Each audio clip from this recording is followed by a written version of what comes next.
O Unicef vai equipar espaço para atender abuso sexual no Tribunal da Primeira Instância.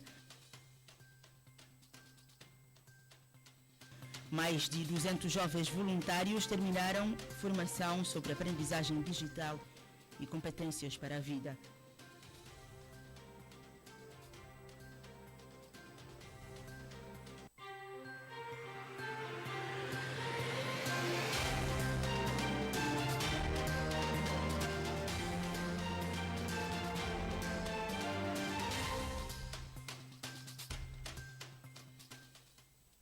A todos, muito boa noite. O Fundo das Nações Unidas para a Infância, Unicef, vai equipar um espaço nos tribunais e dar formação aos seus quadros para atender a casos de abuso sexual de menores, cujo número ultrapassa as centenas. Esta quinta-feira, o presidente do Supremo Tribunal de Justiça encontrou-se com representantes desta instituição das Nações Unidas para analisar o assunto.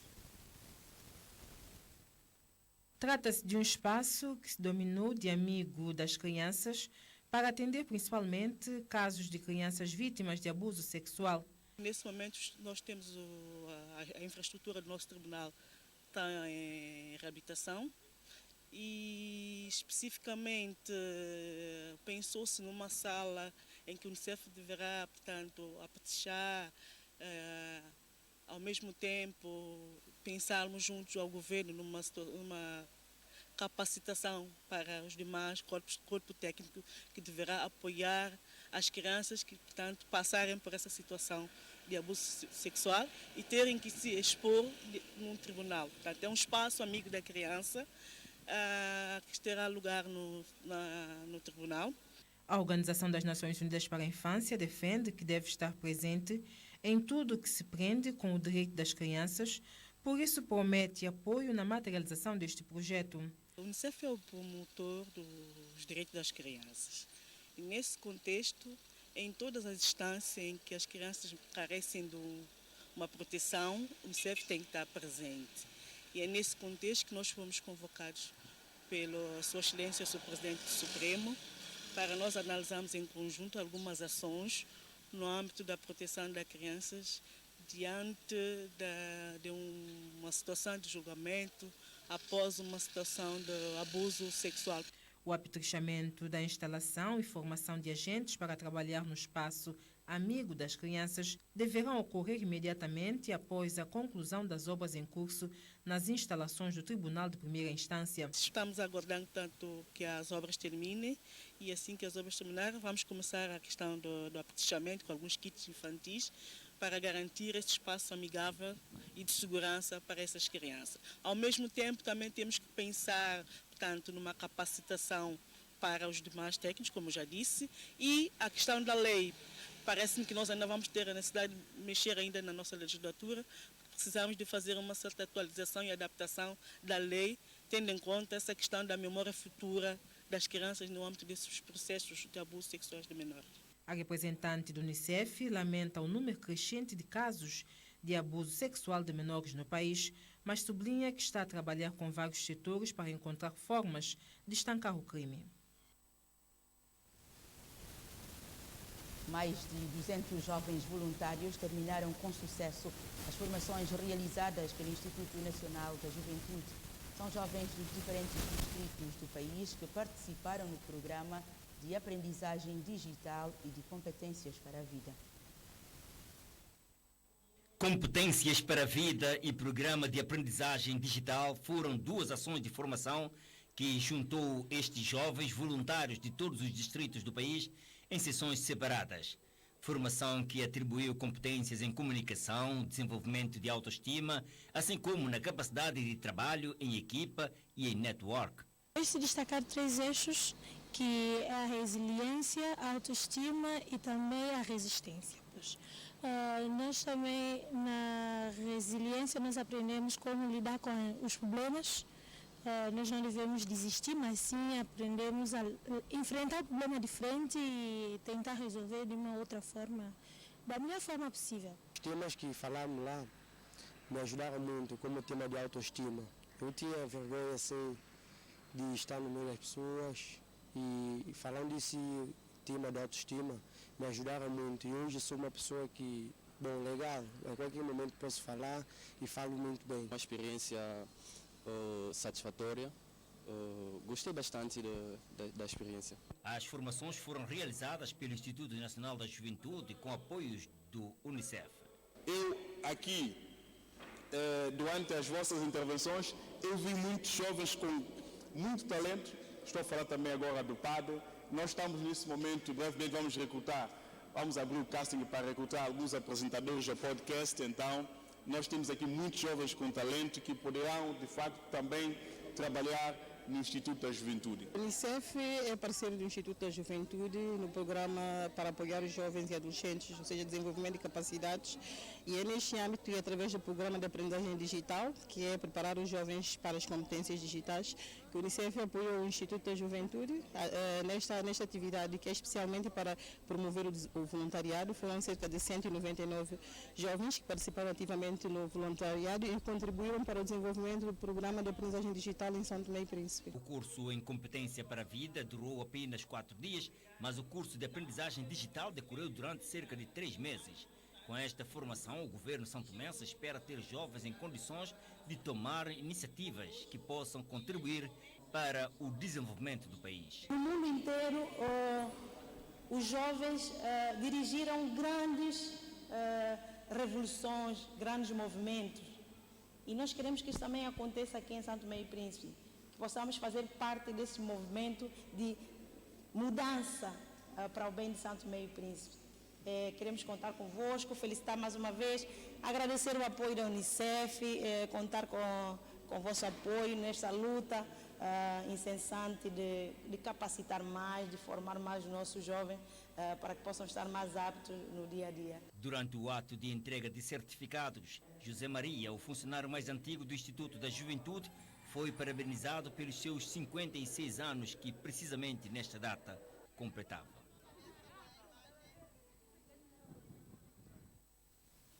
O governo pretende desmaterializar toda a administração pública. O executivo quer tornar assim uma administração pública mais eficiente, transparente e simples, defendeu o ministro da Presidência do Conselho de Ministros e dos Assuntos Parlamentares, Gareth Guadalupe, na sessão plenária da Assembleia Nacional, onde os deputados aprovaram na generalidade a proposta da lei sobre o quadro nacional de interoperabilidade. Nós, recentemente, fizemos a apresentação de mais uma estratégia da reforma da administração pública e muita gente terá questionado se não seria mais uma estratégia. E o que nós queremos introduzir aqui de novo é a questão da digitalização da administração pública. E o quadro nacional da interoperabilidade é concebido como uma estrutura básica para a estratégia da governação eletrónica aplicada a toda a administração pública de São Tomé e Príncipe. Por isso é que nós queremos fazê-la aprovar através de uma lei, porque é entendimento, e é assim na Constituição, que é a reserva da competência legislativa da Assembleia à Organização Geral da Administração Geral do Estado. E o quadro nacional de interoperabilidade, no que tem a ver com a governação eletrónica, é algo que entendemos que deve abranger a toda a administração pública, sem exceção, porque só o governo sozinho, estando ele todo digitalizado, não consegue comunicar, por exemplo, com a Assembleia, se a Assembleia entender que tudo deve vir em forma de papel. Portanto, a ideia é um pouco nós tentarmos desmaterializar toda a nossa administração pública, torná-la muito mais eficiente, torná-la muito mais transparente, torná-la muito mais simples, muito menos burocrática ou torná-la completamente desburocratizada. E o Quadro Nacional de Interoperabilidade é uma ferramenta essencial para que nós possamos comunicar entre nós, quando eu digo nós, o Governo e todos os outros órgãos de soberania, possa haver aqui uma compatibilidade em termos de tecnologias de informação e comunicação que permita ao Governo comunicar com a Assembleia, o Governo comunicar com a Presidência da República, o Governo comunicar com os tribunais. Daí nós termos proposto essa proposta de lei que estabelece as condições de interação com os demais poderes e esferas do governo e com a sociedade em geral, e consiste num acordo interorganizacional em que é definido um conjunto de políticas, normas, técnicas e orientações e serve como uma ferramenta para alcançar a interoperabilidade de sistemas de informação.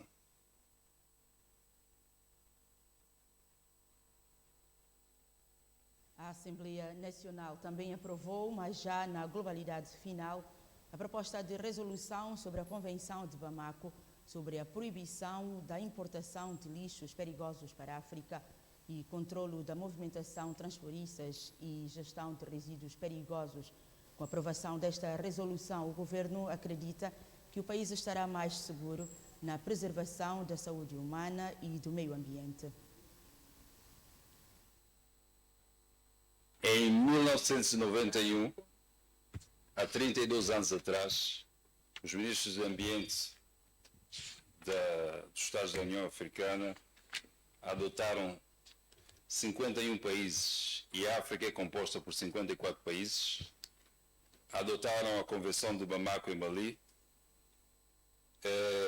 a Convenção sobre a proibição de importação de lixos perigosos para a África, controle de movimentos transfronteiriços e gestão de resíduos perigosos.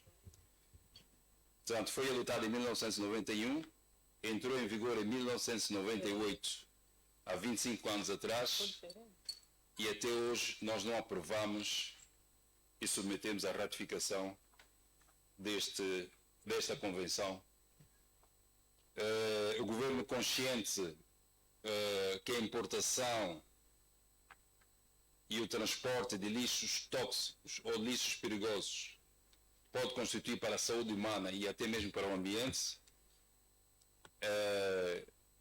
reconhecendo o direito dos Estados soberanos, São Tomé e Príncipe naturalmente é um Estado soberano, de proibir a importação e o transporte de lixos perigosos no território santomense, que é constituído pela superfície terrestre e marítima, decidiu submeter para aprovação e consequente ratificação esta convenção que proíbe a importação de lixos perigosos ou o transporte de lixos perigosos nas nossas águas territoriais. Neste sentido, era isso que nos cabe trazer, de recordar que faz parte do artigo 11 da Convenção de Basileia sobre o movimento transfronteiriço de resíduos perigosos e a sua eliminação, ratificada pelos Estados a 12 de novembro de 2013. Como eu disse, a África é constituída por 54 países, 51 adotaram os mesmos, e se nós não aprovarmos e ratificarmos, nós podemos correr o risco de ter nas nossas águas e no nosso território lixos perigosos, com todas as consequências para a saúde humana e para o meio ambiente. Os trabalhadores que perderem as capacidades físicas, psicológicas e até mesmo invalidez ou morte antes da contribuição total, desde que tenham contribuído por um período mínimo de 5 anos durante a sua vida ativa em caso de morte, os seus familiares mais diretos poderão vir a beneficiar da pensão de segurança social. Este é um dos benefícios da aprovação final global da proposta de resolução da Convenção número 102 da OIT relativa às normas mínimas de segurança social de 1952, submetida pelo governo à Assembleia Nacional. São Tomé e Príncipe fazemos parte de Estado-membro da OIT, Organização Internacional do Trabalho, e como tal nós temos que ter um sistema contributivo da segurança social que seja funcional. Mas é preciso que ele também esteja alicerçado numa justiça social. E a Convenção número 102 da Organização Internacional do Trabalho, relativamente às normas mínimas de segurança social de 1952, tem como um dos princípios em que a penúria, seja onde for, constitui um perigo para a prosperidade geral. E é neste sentido que esta Convenção número 102 nós, o Governo, submetemos para aprovação e consequente ratificação, porque entendemos que as pessoas que trabalham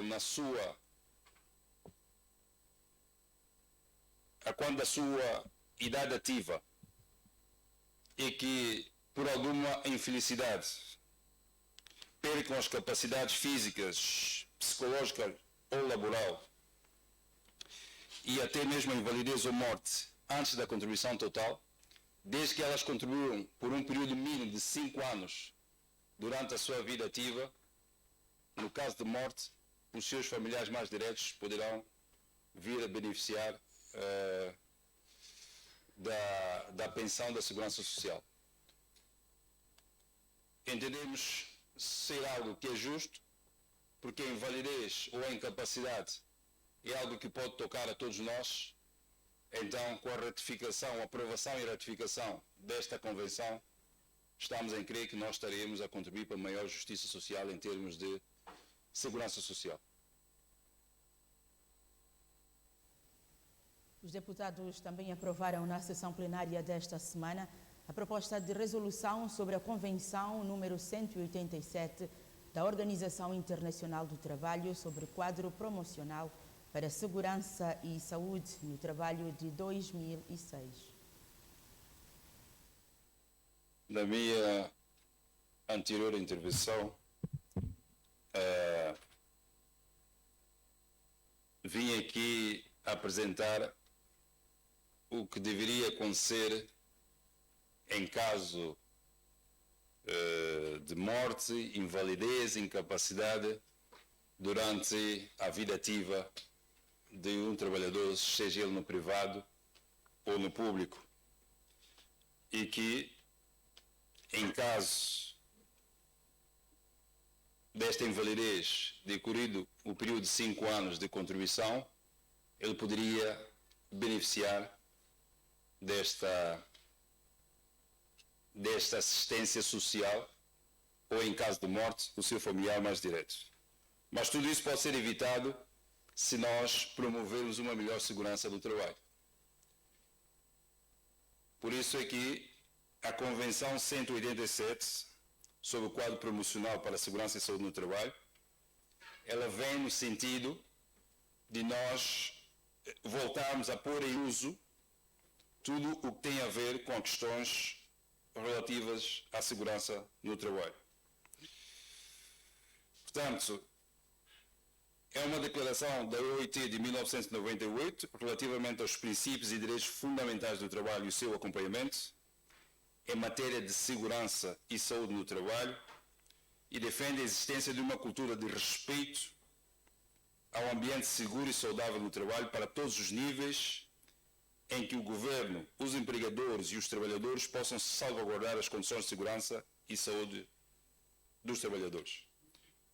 Por conseguinte, se nós aprovarmos esta convenção, nós, enquanto país, naturalmente, estaremos obrigados a melhorar tudo quanto são aspectos que têm a ver com a segurança e saúde no trabalho, evitar que hajam casos de invalidez, incapacidade e até mesmo de morte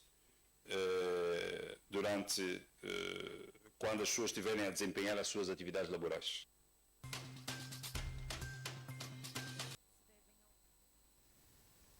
Ponto final neste informativo das 20. Em nome de toda a equipa, boa noite. Nós voltamos amanhã. Até lá.